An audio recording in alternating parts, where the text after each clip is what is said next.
terakhir ya pertemuan yang ke-15. Ya, tak terasa kita sudah bersama-sama selama 15 minggu. Ya, sama-sama kita suka dan duka kita ini. Yang mudah-mudahan saya tidak pernah telat. Ya, tidak pernah telat saya masuk dan saya tidak pernah absen. Ya, itulah sebagai dosen saya bertanggung jawab akan mata kuliah ini. Saya tidak pernah absen. Bukan nggak banyak ya kegiatan saya, tapi bagaimanapun saya tanggung jawab terhadap mata kuliah yang telah diberikan oleh universitas kepada saya. Jadi bisa kalian rasakan selama 15 kali saya tidak pernah telat, apalagi absen. Jadi anak bapak semua, ya pembelajaran manajemen keuangan desa ini materi kita adalah bagaimana tahapan audit. Ya. Jadi keuangan desa itu ya seperti saya katakan sudah dia terus diaudit, diawasi, dikendalikan. Ya. Sehingga uang kita tuh loh yang di kepala desa tuh kamu Lili, bukan apa kamu bayar pajak. Itu dikumpulin di desa itu uang kamu, ya bisa diawasi dan dikendalikan. Ya, jadi tahapan audit yang dilakukan oleh pemerintah itu yang pertama adalah mensurvei pendahuluan. Ya, bagaimana ya, survei pendahuluan tadi ya untuk mengaudit kepala desa. Kemudian yang kedua tahapannya adalah bagaimana review ya atas sistem pengendalian internnya. Jadi bagaimana kepala desa itu ya sistem pengendalian duitnya itu bagaimana ya, apakah sudah sesuai dengan peraturan perundang-undangan ya, apakah duitnya tadi diambil semua dari bank disimpan di di bawah kasur kepala desa ya, itu dilihat ya mana kepala desa itu dalam pengendalian internnya. Kemudian tahapan audit yang ketiga adalah pengujian ya, bagaimana diuji secara substansif ya, apakah duit ini cocok enggak ke proyek ini, apakah dana ini cocok enggak ya untuk pembangunan jalan, atau apakah full dia enggak dipotong-potong ya, dikasihkan uang untuk pembangunan jalan. Nah, itu ya diuji secara substansif. Ya, jika tidak sesuai, ya berarti dia kepala desa itu melanggar hukum. Ya, melanggar hukum itu ya harus diadili. Ya. Kemudian yang terakhir adalah penyusunan laporan. Jadi ada 4 tahapan ya dalam uang audit, ya, audit keuangan kepala desa. Jadi seperti yang kita ketahui itu kan audit keuangan kepala desa itu kan ada 4 ajasnya ya. Yang pertama transparan ya, transparan itu ya, terbuka untuk umum ya. Kalau si Mira datang ke kepala desa, Mira mana transparan ya, tengok di papan pengumumannya transparan, diumumkan uangnya dari mana saja ya. Kemudian sudah transparan dia akuntabel. Jadi semua sampai 1 rupiah pun harus dapat dipertanggungjawabkan kepala desa tersebut. Ya, berat loh, 1 rupiah pun harus dapat dipertanggungjawabkan. Kalau dia tidak match dia pengeluaran dan pendapatan, ya siap-siaplah kepala desa tadi. Nanti malam dijemput sama polisi. Nah, itu sanksinya seperti itu.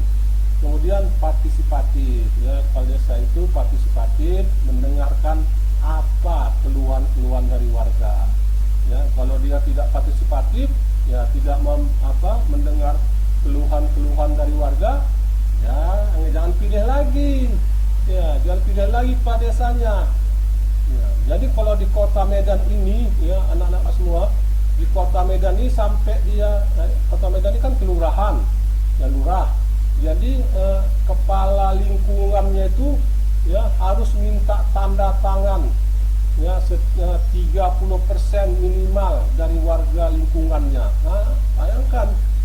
Jadi kalau misalnya ada 100 ya 30% ya 30 ya harus minta tanda tangan dari warganya ya untuk menyokong dia sebagai kepala lingkungan. Ya, ini di Medan ya, wali kotanya Bobi Nasution. Itulah terobosannya. Ya, jangan ada kepala dusun ataupun kepala lingkungan tersebut seenak-enaknya. Sekarang ini berat kepala lingkungan itu. Ya, jangan semua bantuan ya diberikan semua sama saudara-saudaranya. Ya, boleh lagi sekarang. Ya. Jadi 30% itu harus ya kepala lingkungan itu ya minta tanda tangan warganya. Ya, siapa yang di Medan sini? Yang di Medan siapa? Orang Medan siapa? Siapa dong orang Medan? Ada ya? Jadi orang Medan itu ya siap-siap nanti dia ngemis-ngemis datang ke kita. Tolong dong tanda tangan. Ya, setuju saya jadi kepala lingkungan. Ya, jangan mau jangan mau tertakan, enggak lah Pak. Bapak kerjanya masakkan bantuan ya diberikan semua sama saudara-saudara Bapak. Orang miskin nggak dapat, jangan mau. Ya, itulah dia ya partisipatif. Kemudian tertib ya disiplin ya. Jadi semuanya sesuai aturan, biar tertib dia pengeluaran tadi. Jangan seperti cabai, nah berapa 100, nah kasih 100, bukan seperti itu ya. Jadi tidak seperti itu pengeluaran yang dikeluarkan oleh kepala desa. Ya, untuk jelasnya mari kita lihat dulu ya slide sebagai berikut.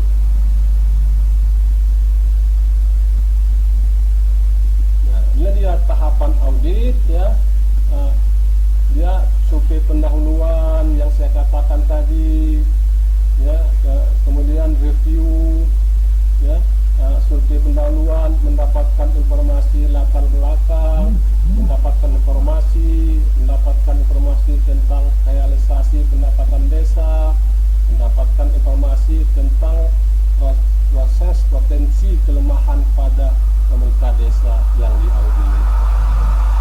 Ya, tahapan yang kedua adalah review ya atas sistem pengendalian intern pengelolaan keuangan. Ya, mendapatkan keyakinan memadai atas pengendalian intern pengelolaan keuangan desa. Ya, itu dia. Kemudian yang ketiga, pengujian substansif atas pengelolaan keuangan desa. Memperoleh keyakinan yang memadai bahwa pertanggungjawaban belanja telah dibuat sesuai dengan ketentuan yang berlaku.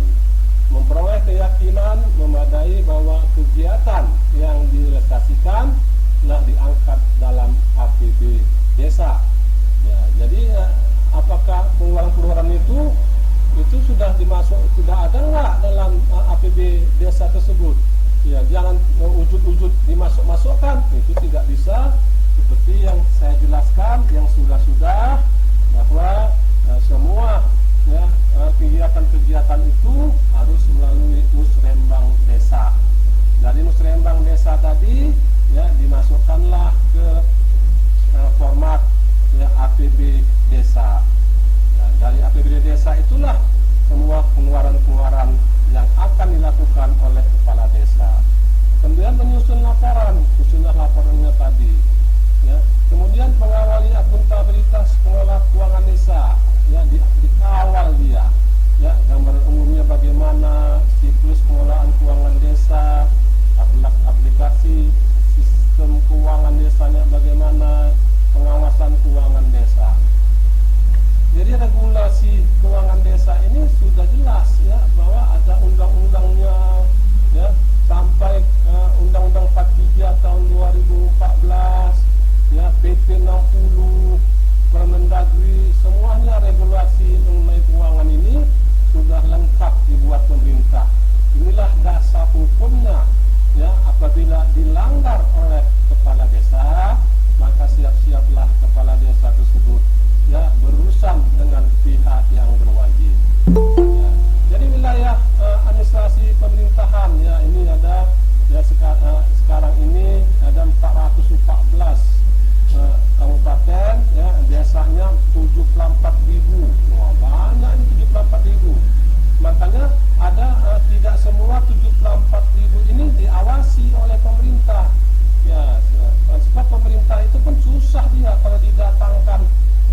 APBD desa.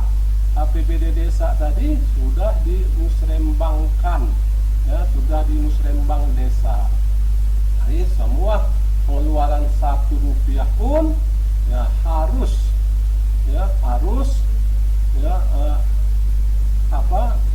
dapat dipertanggungjawabkan, ya, akuntabel.